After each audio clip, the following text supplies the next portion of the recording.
I made a graph of all my past relationships. It has an x-axis and a y-axis. The movie starts with the Sikorsky helicopter searching the Alaskan wilderness for Major Mitchell Gant, a retired Air Force pilot. Hearing the helicopter, Gant rushes to his cabin, grabs a shotgun, and has a flashback to a traumatic event in Vietnam where he was captured and nearly executed, only to be saved by a dramatic rescue that accidentally killed a nearby girl. In the present, Captain Arthur Buckholz interrupts Gant's memory to apologize for the surprise visit. The following scenes switch between Gant's discussion with Buckholz and a briefing by Kenneth Aubrey of the British SIS. They discuss the Soviet Union's new fighter jet, the MiG Model 31, nicknamed Firefox by NATO.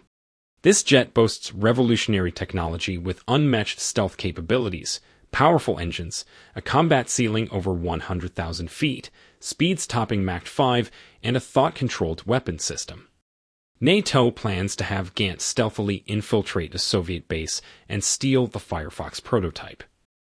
Gant is reluctantly involved in the mission because he's being blackmailed with the threat of losing his government land. The NATO Air Force attaché is also unhappy with Gant's role due to his lack of espionage experience and his struggle with post-traumatic stress disorder, which could jeopardize the operation at any moment. Gant's selection is solely because he speaks Russian fluently and fits the pressure suit of the MiG-31's main test pilot. After undergoing intensive retraining in flying and aerial combat and learning to impersonate a corrupt businessman involved in smuggling heroin into the Soviet Union, Gant heads to London. There he receives his final instructions, a new look with a haircut and a fake mustache, and connects with an underground network, primarily composed of Russian Jews. He's given a homing device, disguised as a transistor radio. Unbeknownst to Gant, he will be left to fend for himself if the mission is compromised. Gant arrives at Moscow Sheremetyevo Airport, successfully navigates through an unexpected customs search, and leaves with the disguised radio. He takes a taxi to the Hotel Moscow, stashes the radio in his pocket, and settles in, observing Soviet soldiers patrolling outside. Meanwhile, at the KGB headquarters in Dzerzhinsky Square, Colonel Kontarsky finalizes security measures for the MiG-31, which will undergo trials in front of the Soviet First Secretary the next day. He also instructs his deputy, Dmitry Priambin, to arrest some members of the underground network at dawn, though he orders a delay to avoid driving the whole network deeper underground. Kontarsky is aware of the spy network operating out of Belyarsk, but remains uninformed about the full scope of the CIA and SI's plans. That night, under strict orders not to shake off his KGB followers, Gant meets at Krasnokolsky Bridge at 10:30. There he encounters the real Leon Sprague, escorted by Pavel Upenskoy and two others from his network.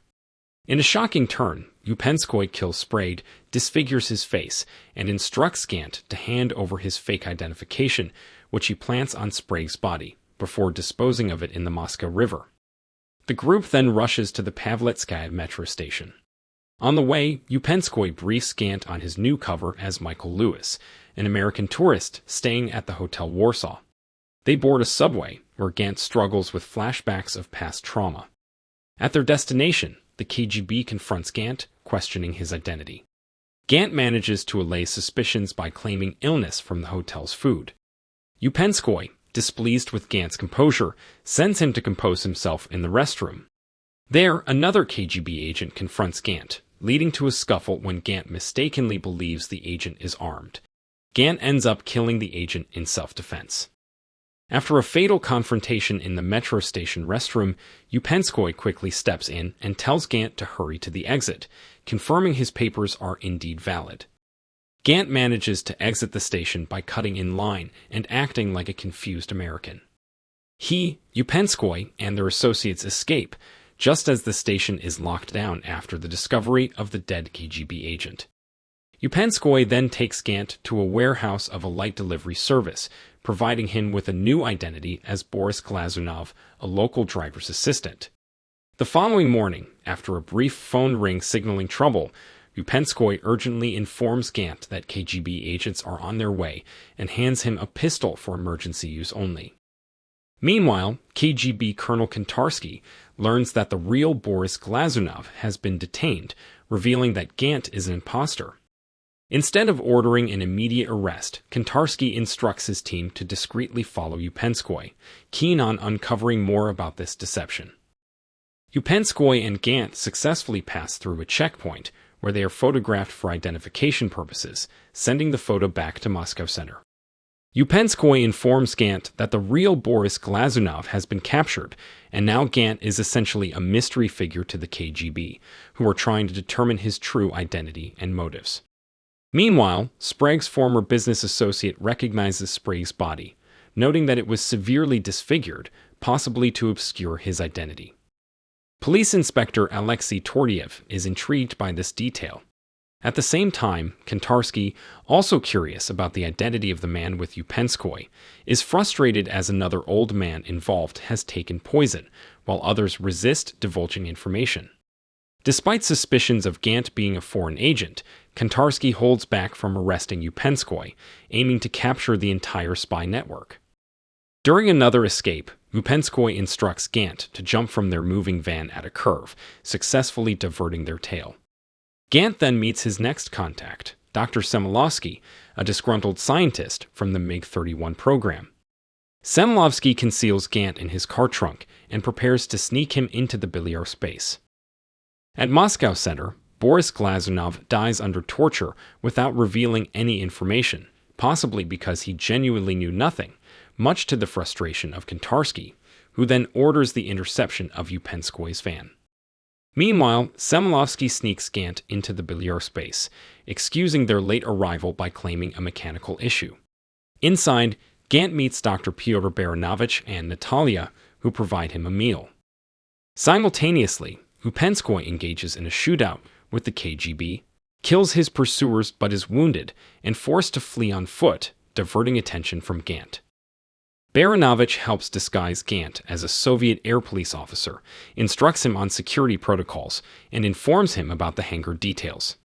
Despite knowing his own likely death after Gant's escape, Baranovich expresses more anger towards the KGB than regret at his impending sacrifice. Back at Moscow Center, Inspector Tordiev instructs Priabin to verify the identity of the man who initially posed as Sprague. Technicians confirm that this same individual was the one impersonating Boris Glazunov and escaped Moscow for Belyarsk, indicating a deeper plot involving a foreign agent. Natalia informs Gant that security at the gate has increased and is shocked to see him dressed as a Soviet air policeman. Baranovich shares critical news there are actually 2 prototypes of the jet. The second prototype can refuel in the air, unlike the first, which Gant must fly to meet an American submarine in the Arctic. He also reveals their plan to destroy the second prototype to aid Gant's escape with the first. When Gant hears a fire alarm, he must quickly take the first jet, using the coordinates and special weapon systems Baranovich has explained, including the need to think in Russian to operate the thought-activated controls. Meanwhile, Dmitri and Inspector Tordiev refine their search for the intruder, focusing not on experienced spies, but on a young fit man with brains, suggesting a background as an astronaut or pilot. They begin a thorough review of related personnel files. Gant gains entry at the security gate, assumes authority using his false rank, and orders additional K-9 patrols along the forest perimeter. Inside the hangar, he first encounters the Firefox jet and then is confronted by Colonel Kontarsky, though neither recognizes the other. Gant informs Kontarsky of his directive to the K-9 unit, then heads to the pilot's dressing room, where he incapacitates Voskov, the test pilot, choosing not to kill him. Gant hides in the showers to avoid further identification, battling another PTSD episode amidst increasing security measures prompted by Kontarsky, who suspects an intruder. At Moscow Center, Priabin identifies Gant from the pilot archives, leading him and Kontarsky to deduce Gant's intent to steal the jet. As they plan to arrest Baranovich and his accomplices, Baranovich and Semelovsky trigger a fire in an attempt to destroy the second prototype and cover Gant's escape. The fire is quickly extinguished and a shootout ensues. Semelovsky is killed immediately, and Baranovich, along with Natalia, are fatally shot soon after. The commotion and alarms revive Gant from his distressed state, and the last image Baranovich sees before dying is Gant, clad in a black pressure suit, approaching the first prototype to execute his escape. Gant confidently approaches the Firefox, climbs aboard, and begins a rapid pre-flight checklist. An officer who questions him for identification is swiftly dismissed and pushed from the cockpit ladder when he persists. Gant races through the checklist, but as he raises his visor, Kontarsky spots and recognizes him, ordering the hangar doors to be closed. However, they're too slow. Gant starts the engines and swiftly taxis out of the hangar, launching into the air just as the first secretary arrives at the scene. Meanwhile, Upenskoy, witnessing Gant's escape, takes his own life as K-9 patrols close in on him. In flight, Gant maneuvers close to an Aeroflot Ilyushin airliner, using it as a reference to confirm his heading southward, potentially towards Turkey. He engages in a tense conversation with the first secretary, who is somehow able to communicate with him, and urges him to surrender. Gant refuses and redirects his course towards the Ural Mountains. Back in the Soviet Union, military officials rapidly mobilize air defenses along the borders and alert their naval fleets. In a NATO war room, Aubrey and Buckholz celebrate Gant's successful takeoff, marking the critical phase of the mission as accomplished. Gant reaches the Urals and impulsively decides to test the Firefox at supersonic speeds, including its advanced terrain-following radar system. This maneuver, intended to explore the aircraft's capabilities, inadvertently tips off the Soviets, led by General Vladimirov, who deduces that Gant's earlier flight path near an Aeroflot plane was not a mistake, but a deliberate misdirection. Vladimirov plans an ambush over the Gulf of Kara, suspecting Gant might head there for a refueling rendezvous. When explosions are detected in the area, both the Soviets and NATO believe Gant may have been caught.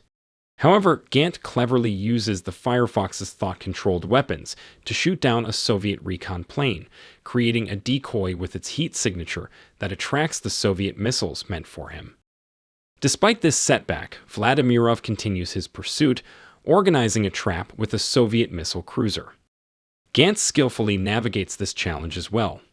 He approaches the cruiser at low altitude and high speed, destroys a helicopter gunship, and uses the sonic boom from his aircraft to damage another on the cruiser's deck.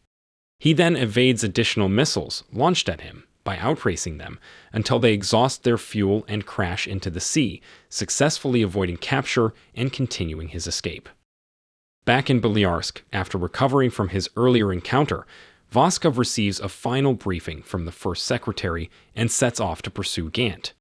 Meanwhile, news reaches them that Gant has once again outmaneuvered the Russian forces.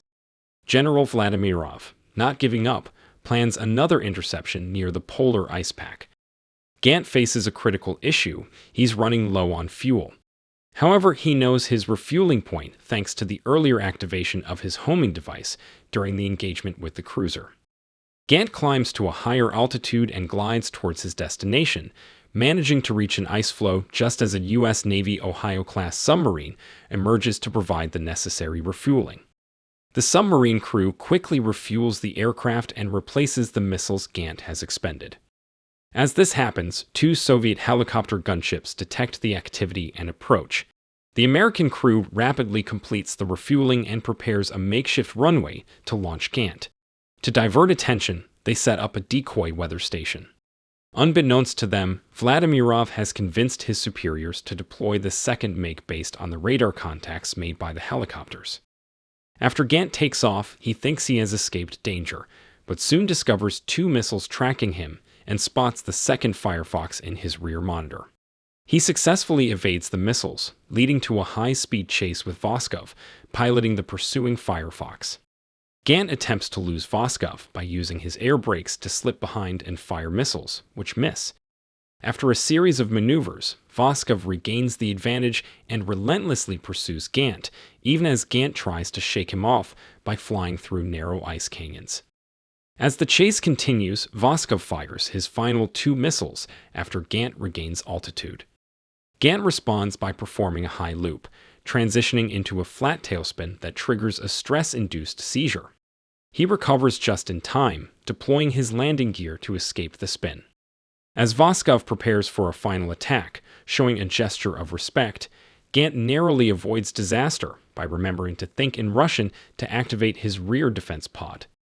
His quick thinking leads to Voskov's jet being struck by the missile and destroyed. With the threat eliminated, Gant sets his course for the nearest NATO base in Western Europe finally secure. If you enjoyed this video, don't be shy to hit the like button, and if you disliked it, hit the dislike button twice, just to be sure. It would be best if you watched the whole movie. Thank you very much for watching.